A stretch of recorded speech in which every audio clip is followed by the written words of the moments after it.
It doesn't interest me what you do for a living. I want to know what you ache for and if you dare to dream of meeting your heart's longing. It doesn't interest me how old you are. I want to know if you will risk looking like a fool for love, for your dream, and for the adventure of being alive. It doesn't interest me what planets are squaring your moon. I want to know if you have touched the center of your own sorrow, if you have been opened by life's betrayals, or have become shriveled and closed for fear of further pain. I want to know if you can sit with pain, mine or your own, without moving to hide it, or fade it, or fix it. I want to know if you can be with joy, mine or your own, if you can dance with the wildness and let the ecstasy fill you to the tips of your fingers and toes without cautioning us to be careful, be realistic, and remember the limitations of being human. It doesn't interest me if the story you are telling yourself is true. I want to know if you can disappoint another, to be true to yourself, if you can bear the accusation of betrayal and not betray your own soul, if you can be faithless and therefore trustworthy. I want to know if you can see the beauty even when it's not pretty every day. And if you can source your own life from its presence. I want to know if you can live with failure, yours and mine, and still stand at the edge of the lake and shout to the silver of the full moon, yes. It doesn't interest me to know where you live or how much money you have. I want to know if you can get up after a night of grief and despair, weary and bruised to the bone, and do what needs to be done to feed the children. It doesn't interest me who you know or how you came to be here. I want to know if you will stand in the center of the fire with me and not shrink back. It doesn't interest me where or what or with whom you have studied. I want to know what sustains you from the inside when all else falls away. I want to know if you can be alone with yourself and if you truly like the company you keep in the empty moments. This is called The Invitation, written by Oriah Mountain Dreamer.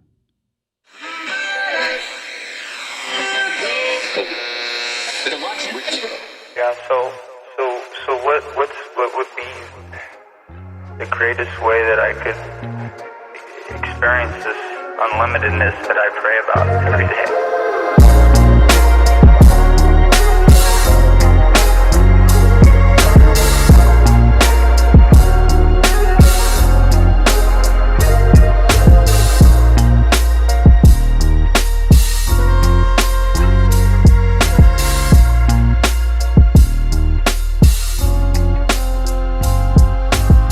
Yeah, just enjoy it, my dear friend. You see, you can't put it in a bottle, and you can't give it a name. Ultimately, part of the plan as you grow into greater and greater love is as you are on a quest for love. Suddenly, you become that, and no longer are you seeking it, but you're just the full expression of it. Welcome to the I Bring Water Show. I am your host, Michael Mason.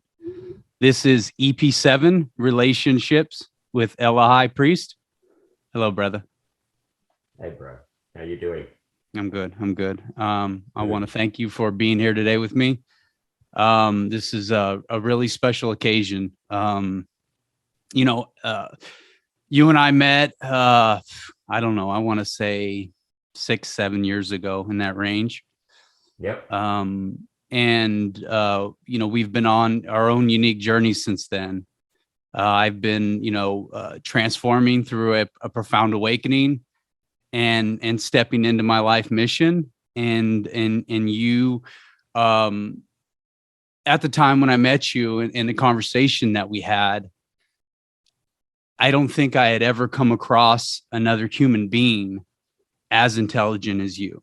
And that was my perception of you, was not only are you a profoundly intelligent individual, but you are a man of tremendous integrity and tremendous love, and your commitment to humanity and to help moving us into a different place on this planet, that one that is more unified, one that is more sustainable, one that is more in service to the spirit of human beings. That's why I'm drawn to you, and that's why you and I have created a friendship, and that's why you're here today. Wow. Well, I'm humbled. I've been humbled throughout my life, but it's a wonderful reflection to hear someone like yourself, Michael, recognize the hard work that's gone into where I've assembled and arrived at in my life. And I look forward to being able to talk about that with you. Of course, where to begin? I have a picture of my beautiful lady, Kristy-Elle Shepherd. And I think she is the best place to begin, because she is actually around about where our friendship began, because we connected, and it was probably a few weeks, maybe a month or two before Kristy-Elle and I got together. So I'd been reading all of your wonderful messages and philosophy, and it was so resonant what you share in relating in relationships. And it was lovely. And then Kristy-Elle and I got together, and I was finding very naturally the principles and dynamics expressed in our relationship you were mirroring in your education and your content online. And so I was seeing this incredible play and dynamic happening between real heartfelt relating. And it was exciting because every time I would see these beautiful comments from you, I'd be like, wow, that is the relationship that I've found. And this is the relationship that I'm going to work on with Kristy-Elle. For those who don't know, I've got a photo of Kristy-Elle here because my beautiful wife, we've been together for 6 years, soul friend, best friend, amazing, remarkable woman, passed away from cervical cancer about 2 months ago. So it's all still pretty fresh. We battled cancer for 12 months. It was very, very hard, very, very difficult. But wow, what this girl has taught me, what this relationship has given me, what she still gives me from through the veil. That's why I'm here today to share this stuff, Michael, because I believe it is intrinsically important to the soul of humanity that we learn to get our relationships with each other right. I know you feel the same. Yeah, I mean, absolutely. I think that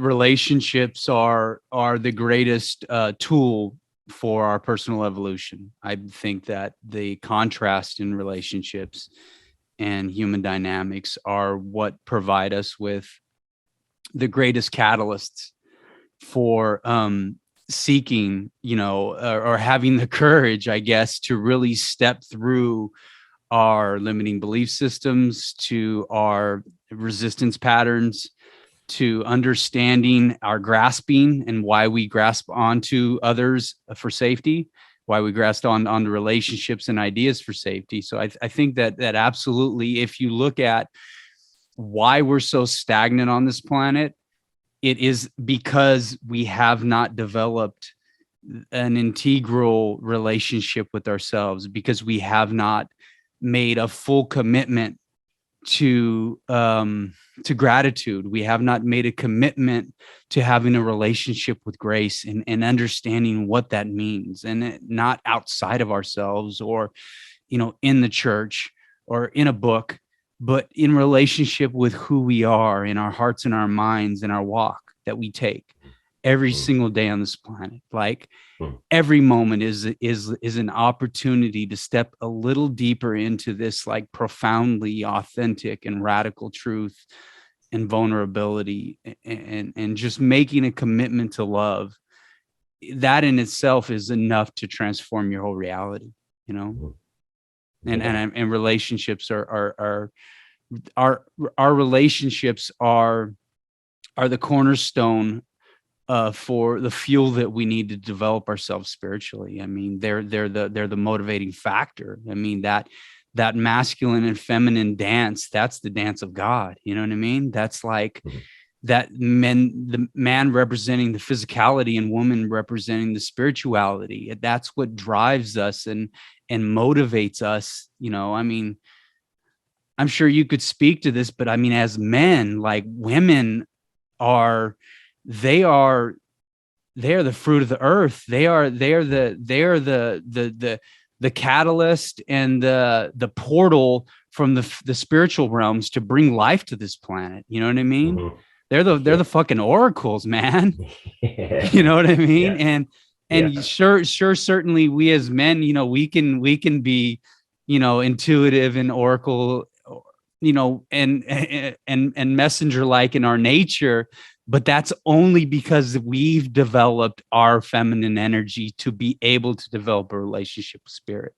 Whereas women, in many respects, are the closest physical representation of God on this planet. They are the portal of God on this planet. They represent that energy. You know what I mean?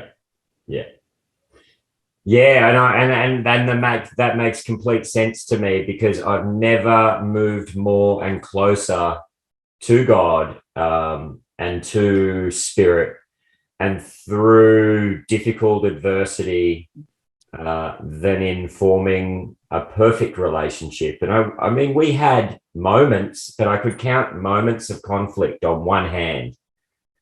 Maybe 5 or 6 arguments in 6 years, and it was always over miscommunication. And we would, because we didn't have built up resentment, because we loved each other so much, we would never have arguments because of resentment. And so if we did have a conflict, and I am talking like 5 or 6 times in 6 years, we would get over it very quickly, because our love and respect for each other was more important than the miscommunication. It was more important than being right. And in fact, that's a huge key. So many couples fight about being right. They're all trying to be right. And Elle and I would never fight about being right, because we didn't care about being right. We both cared about being accurate. And so we would always look for accuracy together. So being right was more a teamwork effort.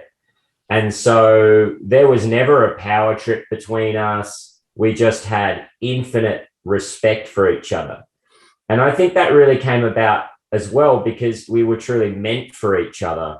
And we sussed that out at the beginning. And I'll talk about that too, because there are some really cool tools that Elle and I wanted to write about, because we were so excited about our relationship, that I think can really help people identify who is right for them. I think one of the problems is that couples get stuck in relationships that really aren't working for them and really aren't right for them. And some of them can get quite toxic. Some of them are born out of low self-esteem and lack of boundaries and toxicity and all of these things. And people wade through it and don't realize that they have the power to just get out of it, and that they actually have the power to create a really beautiful relationship, first with themselves, because you need to be at a certain level in yourself to have a beautiful relationship.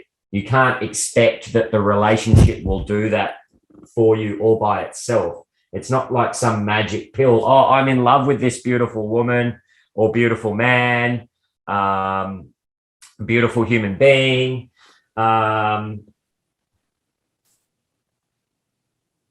And the love is enough.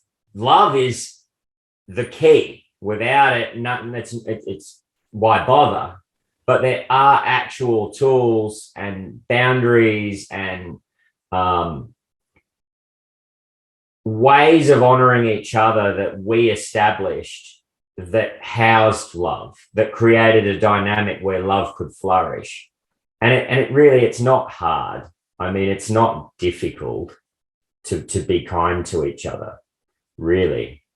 But yeah, we may cover that. One of the first things I thought I'd start on, I found this book that Elle gave me right when we got together, and she gave me this handmade pen as well. It was really lovely, and I think it was, I forget who wrote the quote, but I might have to look it up. And please correct me if I'm wrong.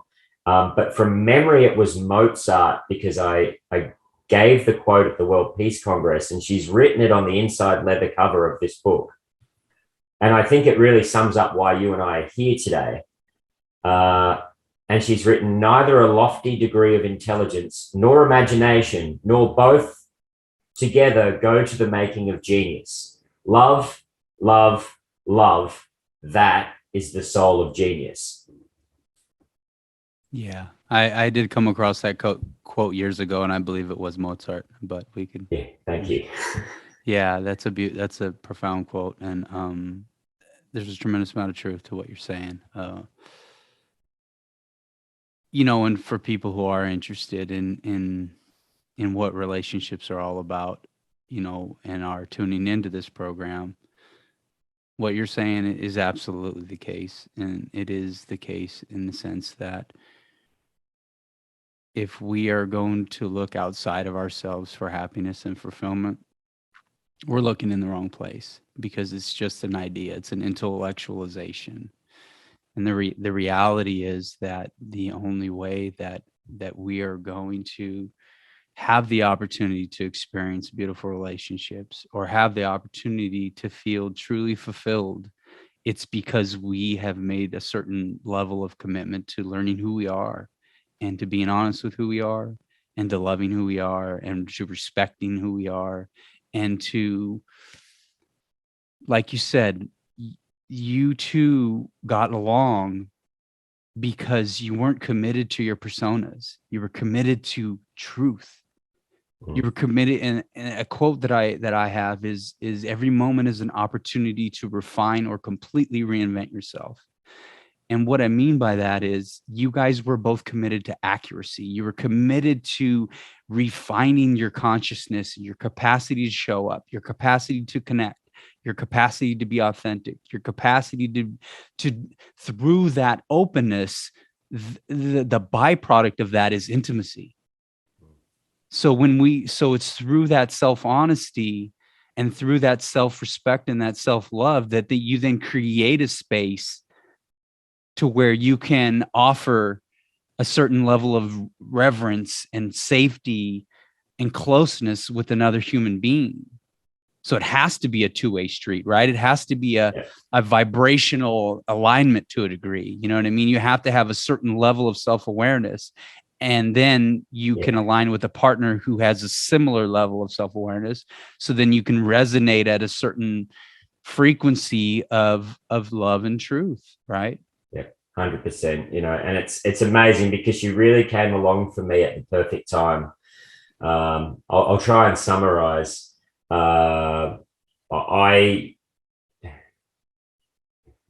Summarizing this story. Oh, it's all good, man. It's all good, man. Hey, we got plenty of time here. It doesn't matter. You know what I mean? Oh, awesome.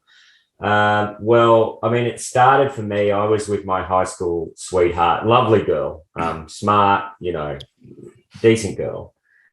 And we were going to have a baby, and, way too young to be having a kid, no doubt, but it happened. And we were the sort of type that were like, no, we should keep the baby. We made it. We need to be responsible. That was our decision. Unfortunately, 8.5 months later, she had 2 weeks to go to give birth, and she had a tragic fall. And my little boy, a lot of people know this story, my little boy got passed back to me, not breathing, not alive. So his day of birth was also his day of death. And I became a father at 19 years old like that. So to me, that was entering the storm really for the first time. I mean, that really broke me. I didn't really have the skills or the help with what happened and PTSD. And then when, you know, quite naturally we were young, so we decided to go our separate ways. But losing Zach's mum was like losing him all over again, like losing the family.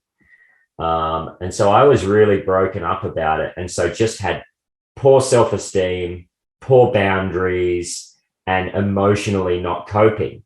So any girl who was sort of a little bit smart and would show interest, I didn't like qualify a woman.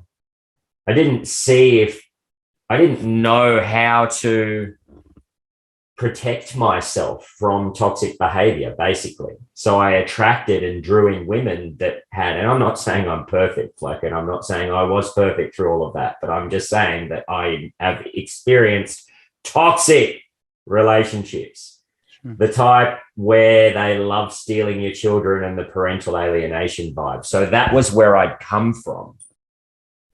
And Kristy-Elle and I had been friends for a while and orbiting each other in this beautiful way, but we were never in a situation where we could consummate our attraction for each other because we respected, there was always this beautiful respect we had for each other. So I'd kept my distance during all of this horrible experience I'd gone through. And I was right at the point in my life where I was thinking, you know what, these women have been horrible to me. Like, these women are horrible. And don't get me wrong, I have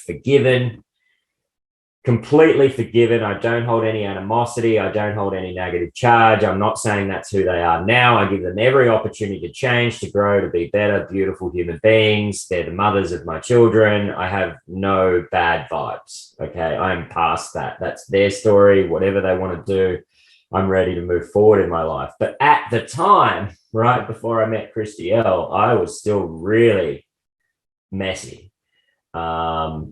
And I was ready to like be just a horrible asshole, you know, just like what I'd received.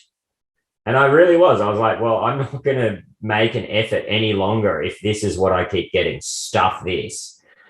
And it was probably only a week later. It was on my 35th, the day after my 35th birthday. Kristy-Elle just wished me a happy birthday.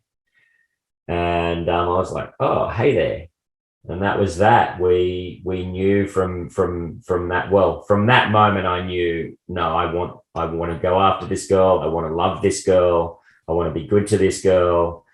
And wow, the adventure of a lifetime, that we had in that short 6 years. I mean, there's things I'd do differently just to maximize my time with her even more. Now that I know in hindsight, it was so difficultly short, but at the same time I got to be the guy that got to spend that 6 years with her, and I feel blessed and fortunate and lucky, and I feel like the honor of my life was to be able to be her carer in her time of need. It was the hardest thing I'll ever do. I know that. And it just changed my priorities, bro. It really did. I put the sword down, I put the battle down, and I just stepped back and gave myself fully to her. And I'm so grateful I got that opportunity before the end. And wow, what a powerful fighter to get through that and do what she did the way she did, to hold on for so long. Yeah. That's love, my friend. That was love. And it's a love that continues through the veil. Like I never really thought about it before because I'd never lost a wife. I'd never lost my wife. But it's not like the relationship finishes, because you're not just in a relationship with a physical body. No. You know, as much as her physical body was beautiful and I miss it every day, she was not her physical body. She was a mind, she was a heart, she was a soul, she was a consciousness.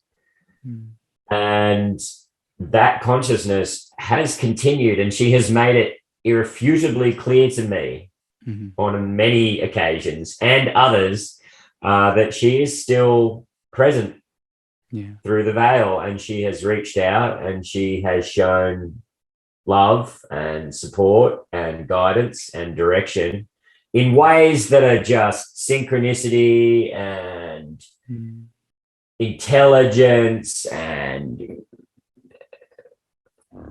special. And we might, if we've got time, I might be able to tell one of those stories. But the point I was trying to make was that when you love like this, the love doesn't switch off just because they've died. The grief was a different beast. That, as we were just saying before the podcast started, that 2 months, it's been 2 months, and it's felt like 20 years. Like it's at least years. It's felt like years that I've just been through. And it was hell. But through the hardest parts, like there was flashes of angels that I'd have in my mind right in really dark moments. There were just signs and messages that have lifted me up and picked me up and given me strength to keep going. And I know that she's been a big, big part of that. So how, if she then still exists through the veil, can you stop loving? So there's this beautiful marriage between heaven and earth going on between us. Sure. And it's put me on path in a way that nothing else would have or ever could have. It's like, okay, I know what I'm here for. I mean, I always did.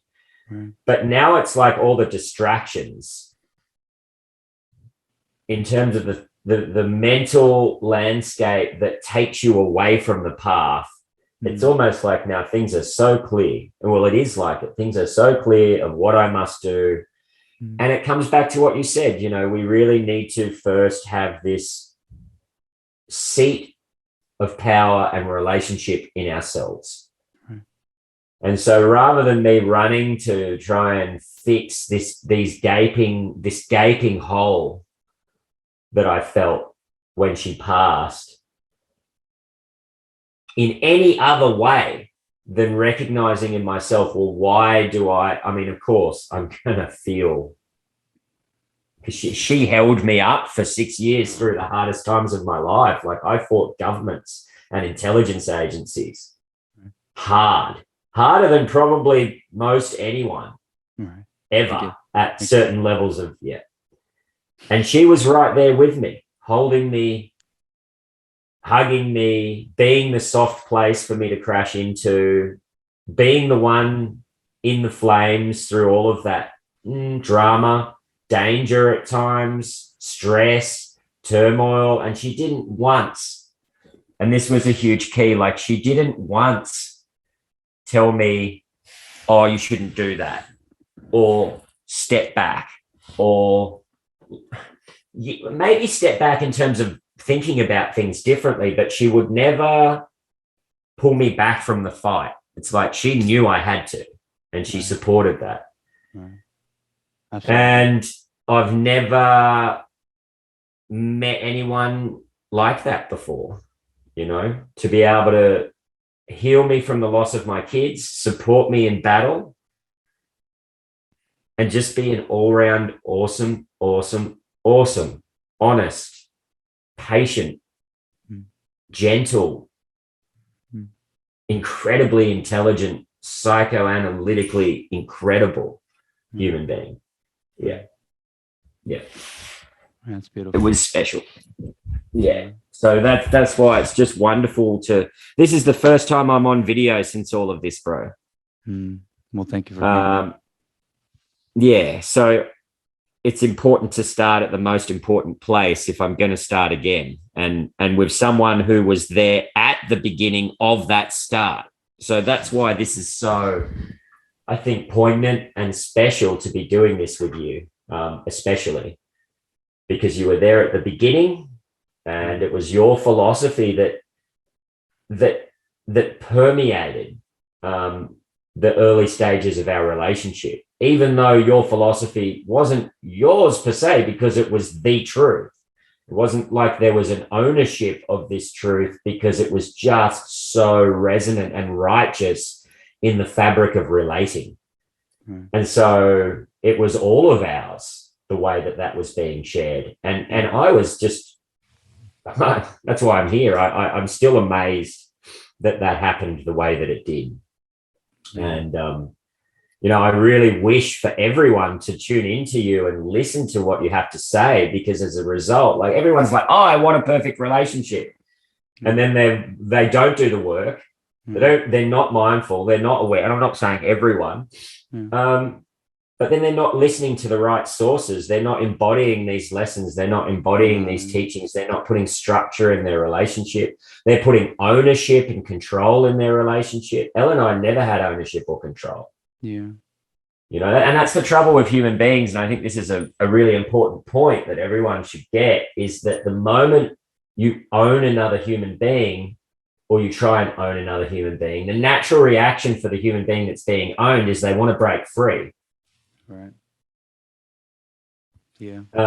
So if you, that's something that is, if you were to put a terminology on that, it would be loving allowance. And loving allowance is the recognition that each of us has our own path, and we have the ability to step back from our own ways of seeing the world, or our own specific agendas, and we allow for the intelligence of life and grace and the unfolding and the path that we all each individually need to walk, without trying to control the narrative. You know what I mean? And she had that that wisdom to be able to recognize that, even though you have this very unique and profound walk on this planet, and this very unique and profound relationship with a certain desire for changing the structures and the ways that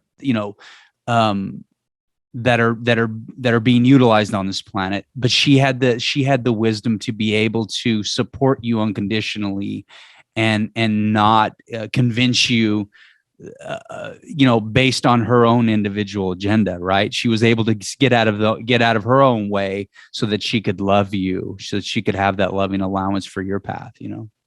Yeah, and that's key. And I think the way we were able to structure that as well, and this was a really good point. I was actually at a party one day, and there was a couple that was together happily. I think they'd been together. There was a long time. If I said how long, I'd be lying, because I can't remember, but it was a long time. Right. I said, what's the secret? And they said, before we were, we'd met and we liked each other, but before we, and, right. Whatever, maybe they'd made love, but before they got really committed and okay, we're right, we're going to be together. Because most people fall into that, right? They start sleeping together, and then they haven't really discussed the relationship, and then they just start waking up together every day, and there's no real basis and structure for how they're going to undertake the relationship. They haven't even talked. Right. So this couple said, well, look, we discussed what our lives look like for us. So they talked about, well, what's our 12-month plan? What's my 2-year plan? What's my 5-year plan? Where do I see myself in 10 years, 20 years, 30 years, 40 years, 50 years, all the way down the line? Right. And each person in what would be that relationship would do that. Okay, well, where do we see ourselves in 12 months? So this is what I did with Elle on the phone one day. We hadn't actually met in person, and we're just chatting on the phone every night, which was beautiful, because we had chatted on the phone every night from like May to, it was like maybe a month and a half, something like that, a month before we actually had time to meet in person in Canada, where we were both born, which was beautiful in and of itself. So on the phone, we talked so much. So that was where we created this beautiful basis for our relationship through all this conversation before we actually went to bed together. So that was quite healthy. But one of the things was this discussion about where we see ourselves. And so because we saw ourselves in a similar, and in some cases the same place, all the way down the line, that meant no matter what we did, provided we were sticking to our own goals and the life that we wished for ourselves, we were in alignment the whole way because we wanted the same things out of life. So we weren't going to, veer off in different directions or have, arguments about, well, you see things this way and I see things that way. And so we already headed off potential problems at the pass because we made sure we were right for each other before getting too deeply into it. And I think really there's so many human beings on this planet, like there's someone for everyone. And if you rush in just because of a sexual urge or an inclination, or there might be a few ticks, but in some other areas you haven't discussed them and there's blind spots, that's where you can really run into trouble. And that trouble is really serious, Michael. It's really serious. Because I think really when you think about it, relationships are at the heart of this world. And the primary relationships are pretty well one of the most important things we'll ever do, especially because children come from that. And so when you think about what home is the relationship between the two people that create the child and the children. So if a relationship is then about this creation of the children, not in all cases, but in some cases, and let's face it, that's how humanity is going to continue. So it's a pretty important point. And relationships are one of the primary things we'll ever do. Then it's the most important thing to get right, beyond work, beyond university, beyond academics, beyond making money, beyond every other skill. Well, and everything in life is a relationship. So how everything you do is a reflection of everything you do. And I say this a lot. I say this to my guys at work. Like, if you see somebody at work operating in certain behavioral patterns, he has certain blind spots, he does certain things that are not super efficient, or he has certain resistance patterns and therefore he's not able to be a good leader, or, whatever the case may be. Or if, he's always mad at the boss, well, he can quit that job and then he could take himself to another job, but wherever you go, you're always bringing yourself with you.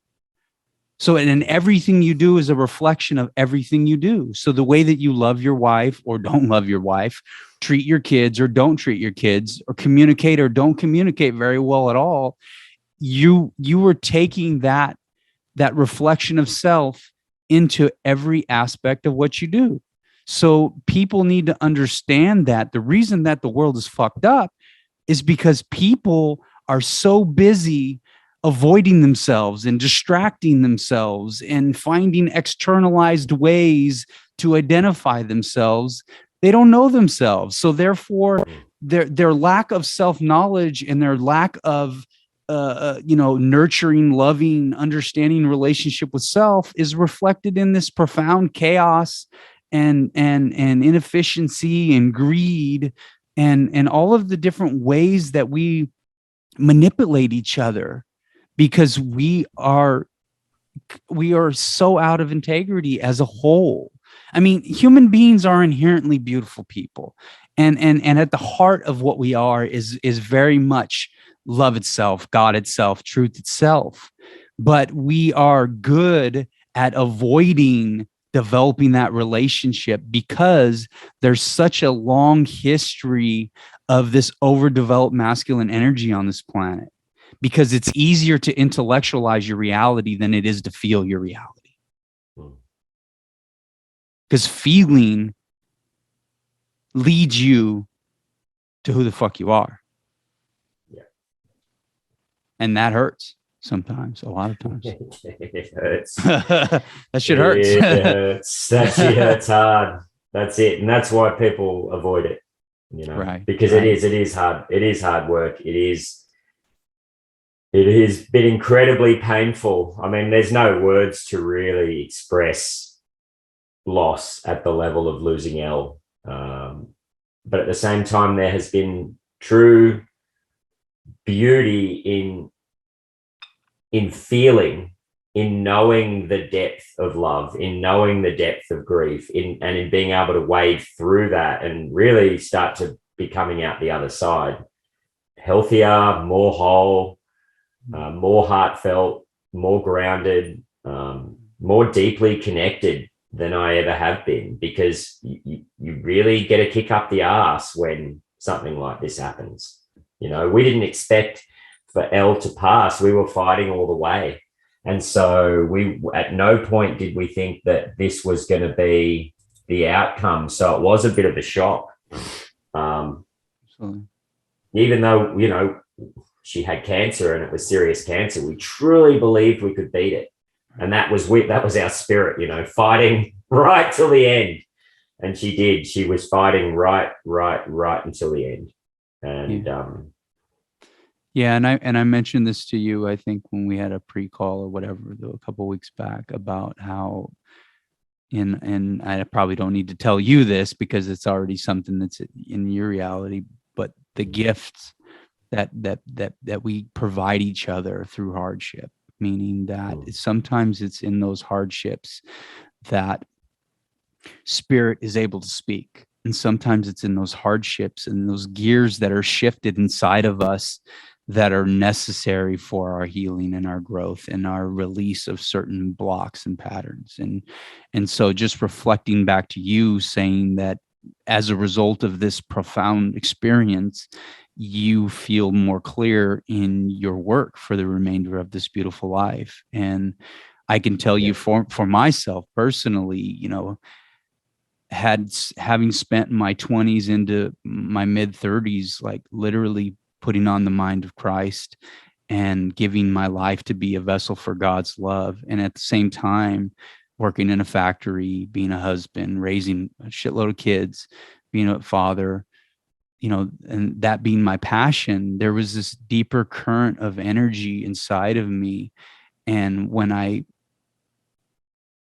needed to follow this deeper undercurrent of intuition and truth within me, I had to walk away from that reality and that identity and that level of loss of my identity as I was stepping into this like universal consciousness and love and truth. And shortly after, you were hearing some of my posts and things like that. But the level of loss that I experienced, I felt like I lost everything, because not only did I lose my life and my identity as being an everyday father and a husband, but then I had this like profound relationship with this woman that was like, it was like God looking at God, me and her, and I could feel the inside of her being inside of me, and the fact that we were unhealed and we couldn't be together, but yet we could activate each other so that the loss of her as well could be a catalyst for me to move through layers upon layers upon layers of insecurity and pain and judgment and sense of abandonment. And really, one of the points that I wanted to share with the audience is that life and God doesn't always give us what we want, but it gives us what we need, because life is truly intelligent. Love is truly intelligent. Grace is truly intelligent. It's this feminine energy that is, it's both chaos and construction. And even though I've wanted to be in a relationship for the last 8.5 years that I've been single, God didn't want me to be in a relationship, because I needed all of this time to prepare myself to learn how to fully embody my feminine energy, so that I could be truly authentically confident in my masculine energy. And because part of leaving my marriage and stepping into this profound awakening was that I was still trying to attach to this young woman twin flame template or whatever you want to call it. I was attaching to her energy because of my profound insecurity and my inability to feel fully for myself. And so part of the universe saying you are here to be a messenger for love and God, in order for you to become that true channel, son, you need to be alone. And no matter how hard you try, there's nobody that is going to show up or is going to align with your frequency or is going to be in your space. And it's quite an interesting experience to experience so many years of loss, but have such a unique and profound understanding that even the woman that I still love to this day, that she had to experience her own healing through relationship while I experienced it on my own. And I want people to understand that there's no right or wrong path. I believe in a lot of ways that the feminine energy, she heals through developing a profound relationship, a healthy relationship with the masculine, and feeling safe in the world and safe in her body. Whereas a man in many ways, he has to learn to feel safe in his own emotionality. And sometimes that means that, we can achieve that in relationship. In my case, it was that I needed to be completely alone, Yeah. Yeah, you've done a remarkable job staying true to your path for this long. It's a testament and a credit to the fact that you're real about it because you're so committed. I mean, it doesn't get more committed than sitting in your own self and not squandering who you are and the truth by lessening yourself so that you can be in a relationship. Sure. Well, yeah, and really, because human beings, we are energetic creatures. I mean, sure, we have bodies, but your body is a low vibration wire, and your body is a physical vehicle that houses the spirit. And so, with that said, there is a profound, what's the word I'm looking for? There is such a profound, God, I can't even think of the term right now, but it's important for people to understand who they are sharing their bodies and their energy with, because it can have a tremendous effect on their life force. And so for me, I've always saw my sexual energy as being sacred. And that's the word I was looking for, is so recognizing that at the core of what we are as a spiritual being, our spiritual self is sexual, creative life force energy. That is essentially what God is. That is essentially what you are, we are, period. And so if people can begin, as they move into a deeper understanding of who they are, that is the case, there can be this movement in society and relationships where we can stop shaming our sexuality, A, and then B, we can develop a deeper level of reverence for our own life force so that we are far more discerning with how we share our field of energy, so that we can, create these really profound and nurturing spaces, and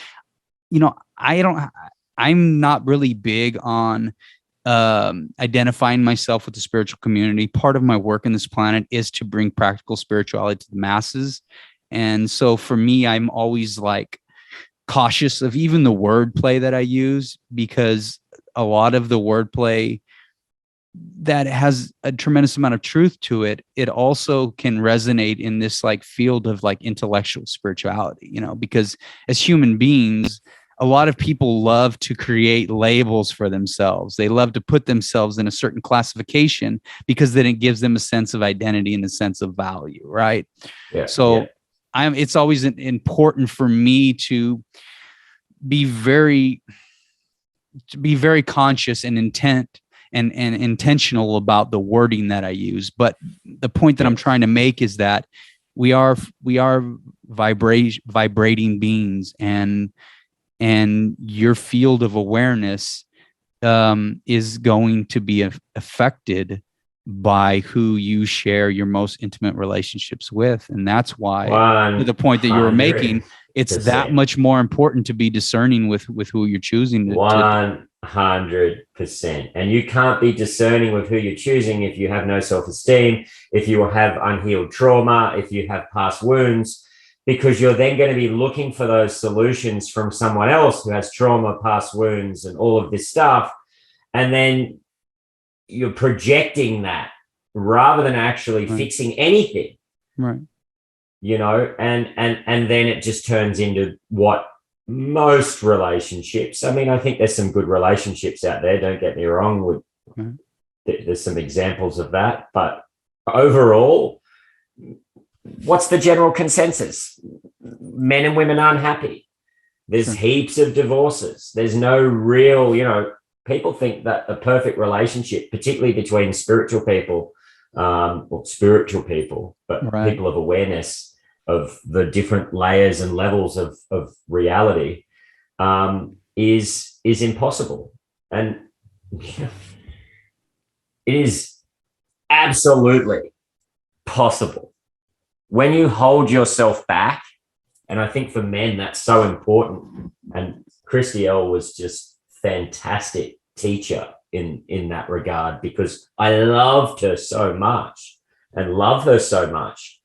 And then, of course, I mean, and this is pretty personal to talk about, but at the end of the day, I mean, I think it's important to talk about because women do get cancer. And in this case, my lovely lady had cervical cancer. And so that really meant in the final, you know, really in the final 12 months, our entire relationship changed, even though it didn't really change because I loved her and there was still so much love and intimacy. Our sexual relationship changed. And so for me, it became about being of service and pulling my kundalini, pulling my sexual energy inwards. Right. And actually, that was an incredibly doing that for longer than I've ever done it is an incredibly empowering experience, because it actually pulls in more energy and then you're not squandering it. So there was a huge lesson in that for me to see what it is as a man to not squander sexual energy. And it does something in the body between the brain, the neurochemistry, and the sacrum. And it's an incredibly enlightening and restorative and dignifying experience to do that. And so I think this is the thing that most men miss, because they're constantly looking to, you know, for the next claim, for the next victory, for the next woman, for the next fix, for the next flesh, for whatever that next is. And that's what the Matrix, that's what commercialism puts out there in the industry, in music, in video clips, in commercials, in Instagram, you name it. So, you know, needless to say that if there were anything that helped me grow in this life, it's this woman right here, and it's the relationship that I've had with her. And I'm still embodying and learning and crafting and refining and honing the lessons that she's taught me. It's like they haven't just stopped now. It's not like, oh, I've learned that, let's move forward. These are life lessons that are everyday practices of awareness and consciousness to become the best version of myself every day. And this is the legacy that she's given me.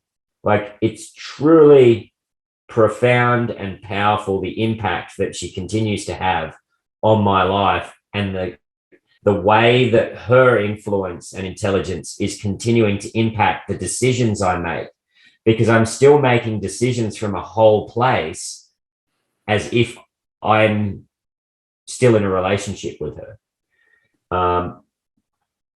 It's beautiful.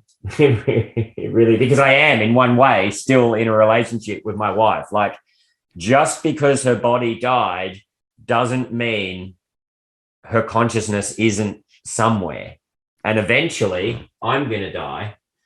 and I'm going to join her. So just because I'm in a body and she's not doesn't make us love each other any less. And that is a remarkable, like this is some phenomena I'm experiencing right now in this space. And that's why I've got all her beautiful things around the home. This picture usually sits in a really special room I've created for her, where I can just have some peace. It's a really peaceful room, and it's got, Yeah, that's lovely. Yeah, it's love. It is love. Yeah, and absolutely. And for sometimes to be able to recognize that that consciousness creates matter rather than matter creating consciousness can help settle our souls sometimes through our pain and through our sense of loss. And because the stage of life is very unique, right? And I think part of the reason why we don't have a remembrance for most of us of past experiences is because part of our job is to be fully engrossed and fully focused on this current drama, on this current stage, in this current life, right? So that we can gain the most potential for growth. And plus, to have clear remembrance of past experiences and hurts and pains and loss would probably overwhelm our sense of identity anywhere of eagles anyway. So the beautiful thing is that, we're born, we bring with us this certain, these certain patterns within our soul, and we take on this beautiful identity, this temporary identity, this physical vehicle, and this, geographical location, name, so on and so forth. And, it's, I don't know where I'm going with this, but it's just that if people were able to understand that love is infinite and that love is the foundation of who we are and that we are eternal beings, even though we go through tremendous pain and loss, because that's inevitable in this life, right? We're all going to die. I mean, we're all going to fucking die. Now, whether we're it's all going to die. Yeah, whether it's, it just sucks when it's so soon. Like, it's like, right. All right, well, where's the rest? Well, it does suck. And that's the fucking thing, is that when you love somebody so deeply and so profoundly, you can take solace in the fact that you're going to see her in her spirit. And you could take solace in the fact that if you guys want to jump in this stage of life again in another lifetime and play different roles and be lovers and, parade around the earth, that's all possible. Oh, that's happening. But we've already discussed it. That's right. That's right. Right before she passed, it was like a few days before she passed, we were like already putting the model in place. It's like, right, babe, you have to have red hair again. She goes, you have to look like you. And it's funny because I said, look, message me through ours. Through ours. Now, on my social media lately, where we'll put this out as well as, of course, through your wonderful channels. But on my social media, I did this post about this dead tree up the top of a local Mount Karura, and it was in her original campaign video, and it looked really bad with the drone. So I went up there one night and cut the dead tree down, and I'm talking like a mountain, like it's a decent size. And then the piece of wood was so beautiful, I was like, I can't leave this up here. Like, it's such a beautiful piece of wood.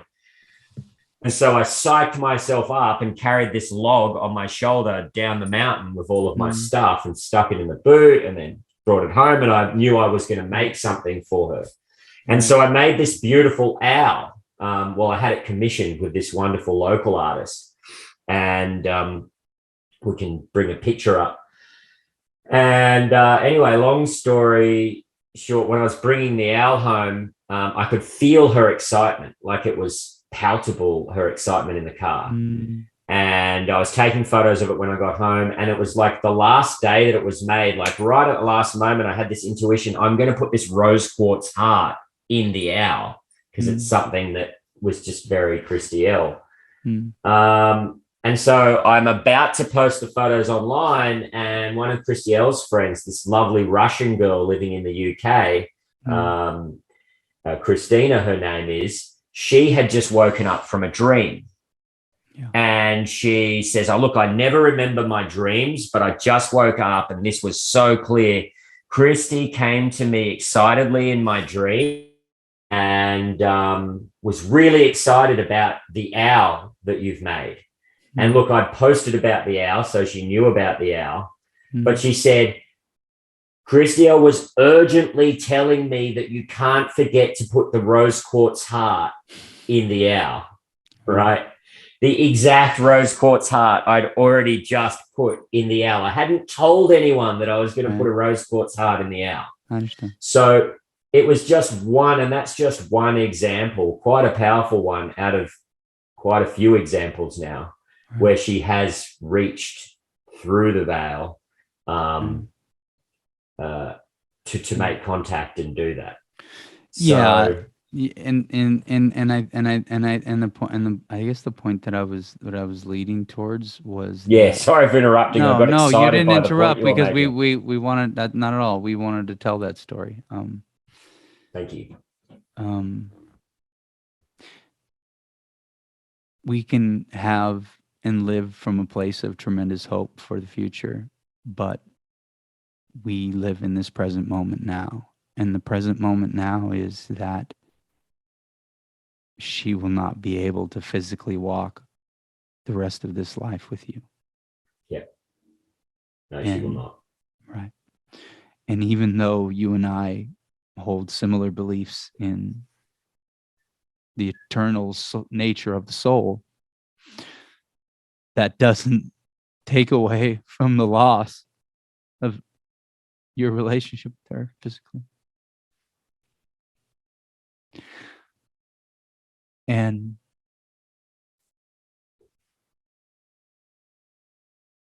that is the part of the dramatic nature of the human spirit. And that's what makes life so beautiful and so profound, when we give ourselves an opportunity to feel, and not to intellectualize our realities, but to feel that, and to allow that to inspire us to feel that much more, and to live that much more loving and authentic and virtuous lives. Yeah. Yeah. And to be able to surrender. And to know that it's okay to never let go. You know, I've let go of so many layers of my identity, but I've never really fucking let go. I've just learned to love that much deeper, man, to be that much more soft. Yeah. I am profoundly attached to my desire to be in a relationship, my desire to be a husband and a father. But that hasn't been my walk. And right now, your walk is to grieve and to heal the fact that you too have lost something, in a sense, an experience, a partnership that meant more to you than anything. And I thank you for sharing your story on this show about that.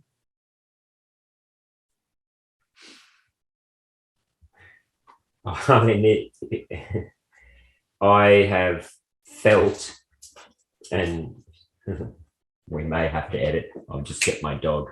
No, hey, bud. No big deal. Bless you, bro. Wow. Yeah, I mean, this episode wouldn't have been as educational for others if I just got on and cried for as long and as much and as deeply as I have, and I'm sure at times will still continue to. It has been an incredibly, wow, the levels of grief, that's a power. Grief is a power. And in fact, I'd like to read something that came from one of Elle's friends Jess, and it talks about grief. And I read it last night, I think. I think she sent it last night or yesterday.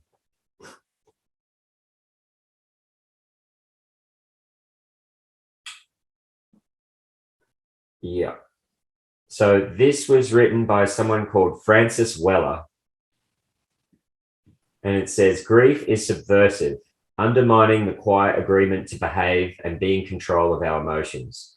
It is an act of protest that declares our refusal to live numb and small. There is something feral about grief, something essentially outside the ordained and sanctioned behaviors of our culture. Because of that, grief is necessary to the vitality of the soul. Contrary to our fears, grief is suffused with life force. It is not a state of deadness or emotional flatness. Grief is alive, wild, untamed, and cannot be domesticated. It resists the demands to remain passive and still. We move in jangled, unsettled, and riotous ways when grief takes hold of us. It is truly an emotion that rises from the soul. So, yeah. It's essential. It's absolutely essential. You know, I lived basically 35 years being a people pleaser and being a bridge for other people's happiness, and thinking that my spiritual walk to unity, enlightenment, God oneness was this selflessness. And I realized through my actual enlightenment experience that it was about becoming more of myself, that it was about becoming individualized. And what that meant was to not just be living through my intellect and avoiding my insecurities and thinking that if I made other people's lives happy, that I would somehow be fulfilled. I wasn't. If you don't allow yourself to be part of the equation of life because you're living through idealism, then you're fooling yourself, you know. And that was part of my learning was, you know, how could I, as a man in this society, in a society that doesn't allow me to feel, how could I give myself permission to feel? How could I give myself permission to be this profoundly emotional creature that how could I allow myself to be my full self? And knowing that that I was going to be misunderstood. And that, you know, you and I talked about that too. You said you couldn't believe that I had no followers, you know, when you listen to the things that I had to say. You know, it's because, you know, even in this world today, sometimes people don't know what to do with a man that connected to himself, because there are few examples on this earth for men that embody both a refined masculine. Women are all looking for one. It's that's the thing. Phenomena. They're looking for one, yet they, in many ways, are unprepared for the intimacy that is required to be with a man who knows himself. And that's kind of the paradox, unfortunately. But that's okay, because you know, I recognize that I'm a little bit ahead of my time, and I recognize that, you know, my ability to have a greater impact on this planet is going to be in a little bit later part of my life. And obviously stepping into my work at 35 and probably deeper into my work in my early 40s and now at 43, you know, it's an unfoldment like a flower, and I'm absolutely okay with that process. And I want to be clear in this program that people, you know, can have some good takeaways from, you know, the title of the program, relationships. And I'm going to separate that two words, because it's the ability to relate to each other on a fundamental level, and then the ability to create this like this mutuality, this cooperation, this ship of love and truth and an emotionality and communication. But people need to understand that, what that means. And that means that there has to be a level of radical self-honesty. That means that we have to begin to recognize that the competitive mindset has limitations. And, we live our lives in this reality where, the sporting world is such a big part of our reality. And somehow we think sports are just a game. And even though we call life a game, it's really not a game. It's this profound sacred dance of love and truth. And if we want to have the type of lasting, nurturing, sustainable relationships, we have to be radically honest with ourselves. We have to be able to put our pride to the side and see how it can sabotage our relationships. We have to be able to stop band-aiding our reality with this convenient logic. We have to get into integrity. We have to get into integrity with our hearts and our minds. And then our behaviors will be a direct reflection of that inner marriage of masculine and feminine energy. That is the key. That is the key to transforming our society, our government, our educational systems, our healthcare, all the shit that you and I talk about, we're passionate about, drives us fucking nuts to look at. I mean, and that's big for you. I talk about it less, but as I am stepping deeper into who I am on this planet, I'm going to begin talking about it a lot fucking more, because there's some serious reformation that needs to happen on this planet, but it can only happen through the transformation of the individual first and foremost. If you think your president's going to fix the system, or if you think that you can put new people in position, it's not going to change shit, because it's the consciousness that needs to change. And the only way that the system's going to change is by the consciousness of the individual, and everybody doesn't have to be a leader. There's a lot of great followers on this planet. You only need a solid 10 or 20% of individuals to set a new template on a social level, that then everybody will actually move into that level. They'll step their game up. They'll move because that's the right thing to do, because it feels more authentic. It feels more aligned. It feels more loving. It feels more whole. So it's individuals like you and I who have the courage to talk about shit that is scary as fuck sometimes, that is going to be misunderstood, that's going to be judged, that there's going to be resistance that we're going to experience as a result of that. But I tell you what, this world is transforming, this world is changing, and the polarity is moving in another direction.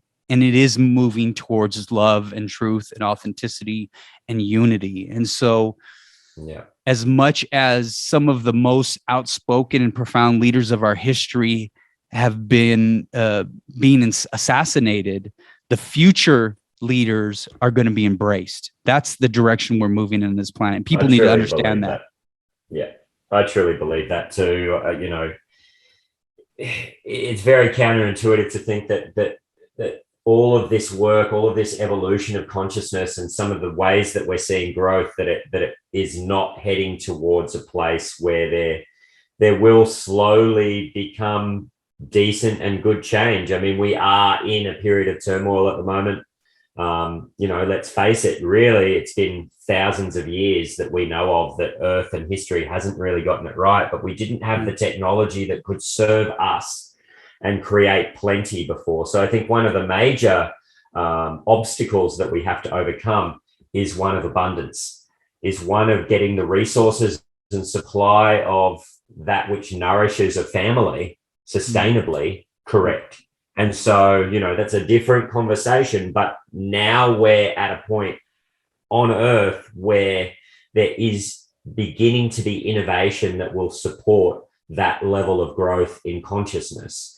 So that's exciting. And that's what we haven't seen before on Earth, which is why there is opportunity to do exactly what you've said, that we don't necessarily have to continue to recreate the same echo chamber worlds of destruction, deceit, lies, carnage, war, hatred, violence, famine, pestilence, poverty. Like, that's an old story now. And if we keep playing that out, what you focus on is what you get.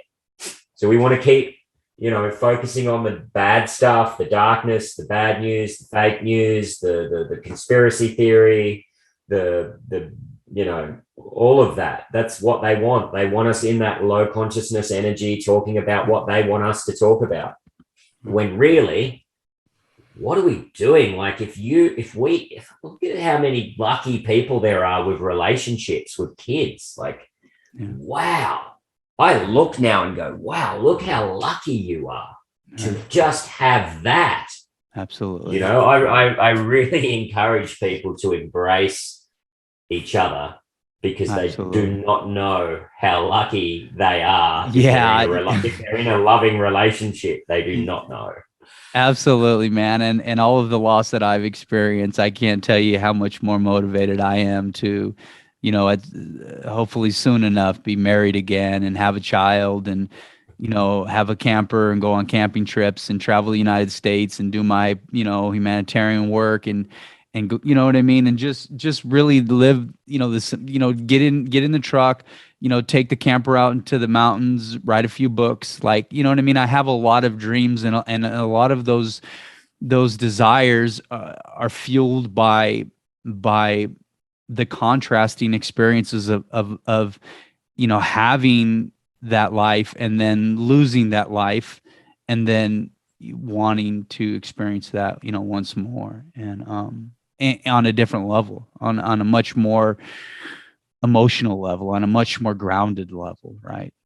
And absolutely, I think that the experiences that we have been experiencing are, the jokers in places of government are making it that more obvious that we need a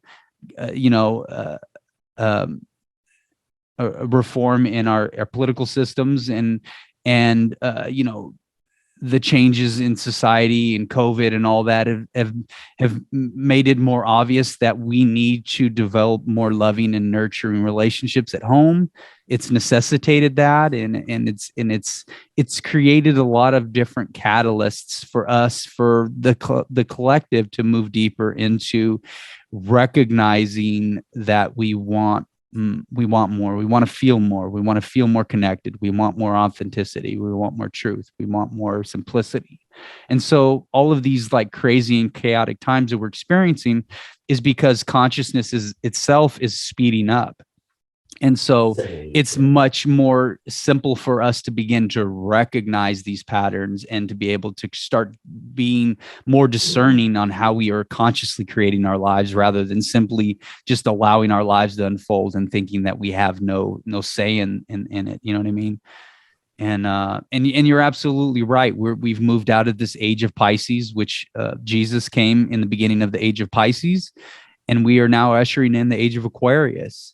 And Aquarius is about information. It's about technology. It's about humanity.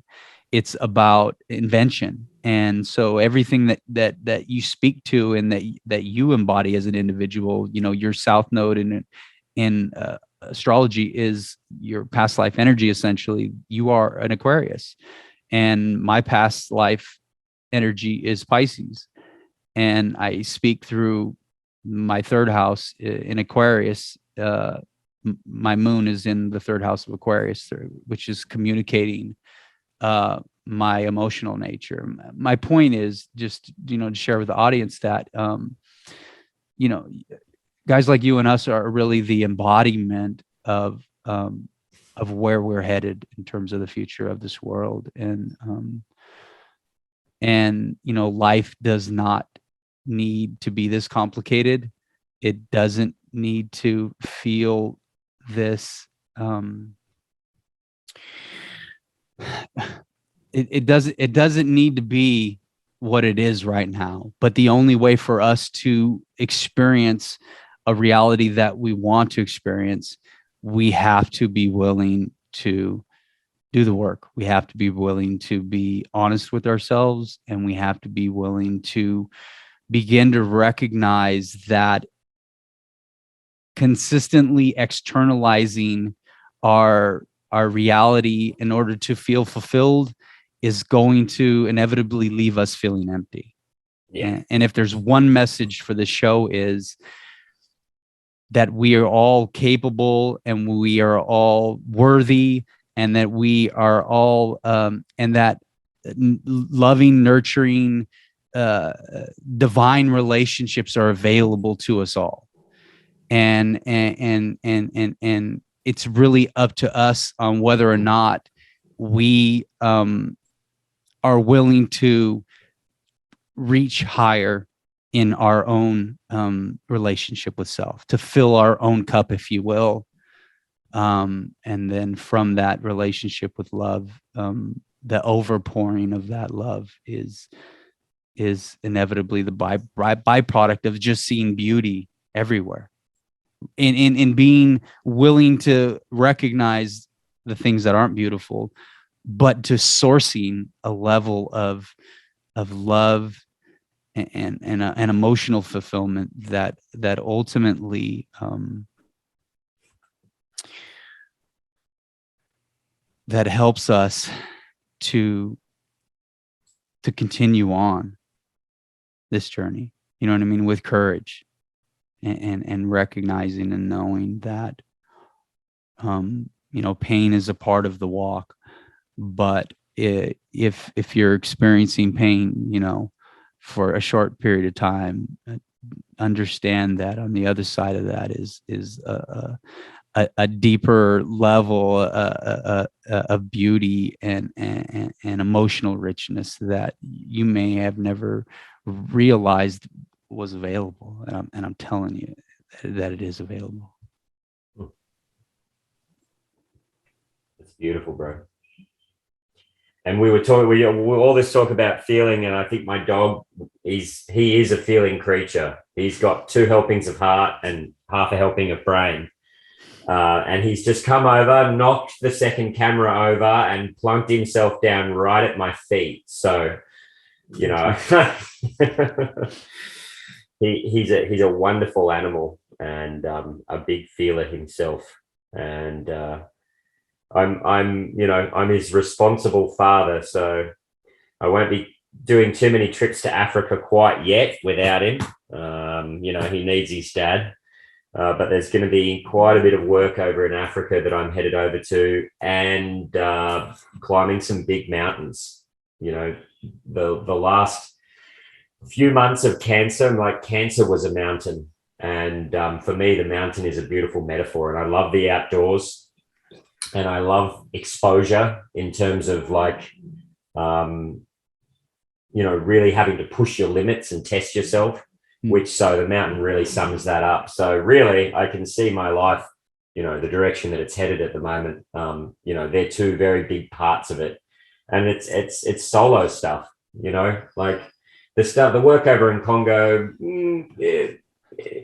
There's some elements as we're making the shift between the old and the new that are a little bit dangerous. So it's solo work, and I don't know. It feels good. It feels good to have the love that I've learned from this beautiful woman here in my heart. And it feels good to have, wow, if I had a choice, she'd be sitting right back here right now.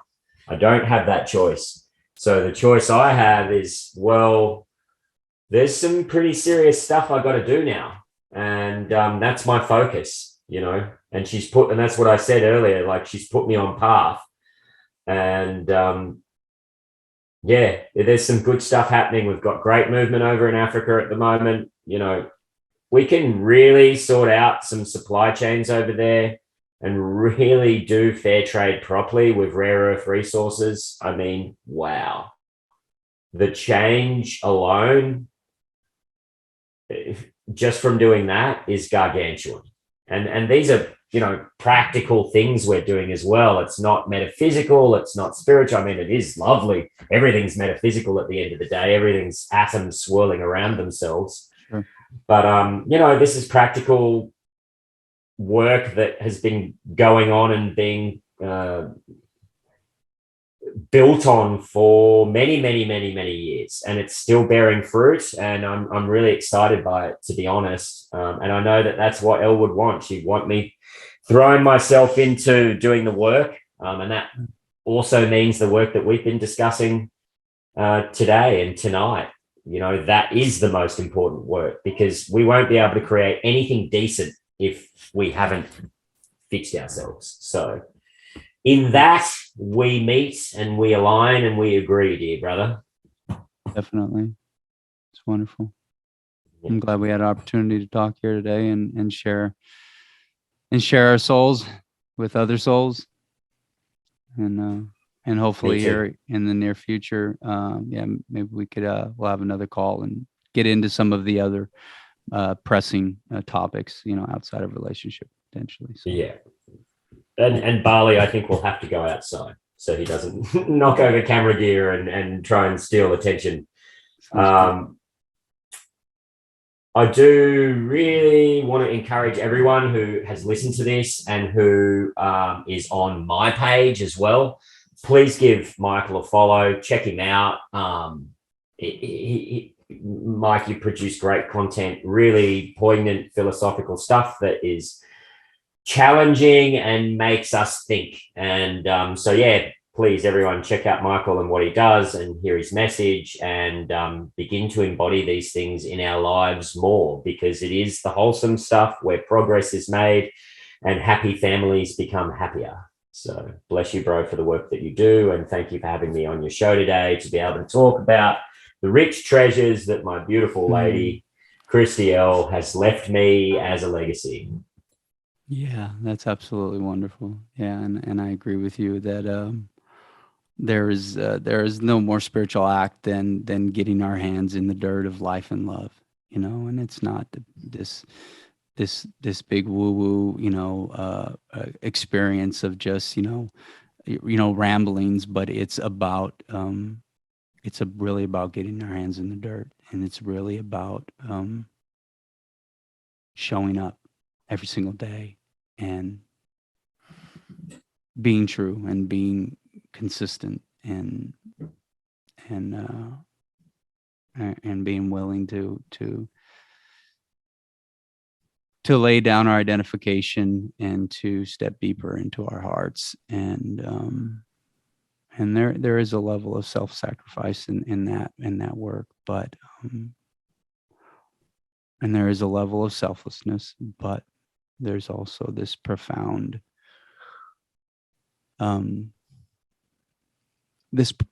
revelation of self in that act of selflessness. And so I love you, brother, and I thank you. And I hope everybody has enjoyed this program. Until next time, my friends, stay thirsty for life. Yeah, absolutely. Thanks for having me on, Mike. And great opportunity to share. Bless you, bro. Hey, bless you. Love you guys. Bye.